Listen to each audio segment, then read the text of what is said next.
हालाणी में वधंदड़ बदमनी ते कंट्रोल न थी सघियो आहे। रोडनि रस्तनि खां पोइ शहर जा दुकान बि ग़ैर महफ़ूज़ आहिनि। हालाणी शहर जे हद रोड़ी कैनाल पुल वटि पिड़ीअ ते वेंदड़ माल जे वापारियुनि खां नामालूम हथियारबंद मोबाइल फ़ोन ऐं लखें रुपया फुर करे फरार थी विया।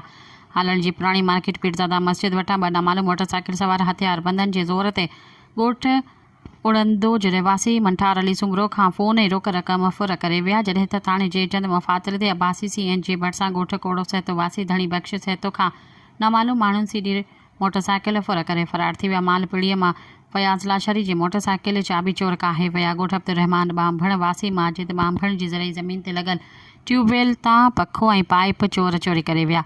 मोहम्मद अशरफ ॿांभण जो मोटरसाइकिल चाबी चोर काहे विया, जॾहिं त मस्जिद जे पेशे मां ज़ाहिद उनर जी मोटरसाइकिल दुआ मेडिकल सेंटर तां चाबी चोर काहे विया, जॾहिं त अलमदीना कॉलोनी मां उमर बिरोही अली गोहर ख़ासकली ऐं नज़र मोहम्मद हालीपुट जे घरनि मां चोर मोबाइल फ़ोन चोरी करे फरार थी विया। इन मौक़े ते अब्दुल फताह मल्हा, फ़हीम सोलंकी, अब्दुल्ला मल्हा ऐं ॿियनि जो चवणु हो त नामालूम चोर विच शहर मां असांजी 4 दुकानुनि जूं छितियूं तोड़े रोक रक़म ऐं लखें रुपए जी मालियत जो क़ीमती सामान चोरी करे फरार थी विया आहिनि।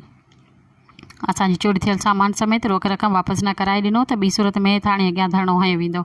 सब्सक्राइब कयो अवामी न्यूज़ HD खे ऐं ताज़ा तरीन ख़बरुनि लाइ ॾिसंदा रहो अवामी न्यूज़ HD।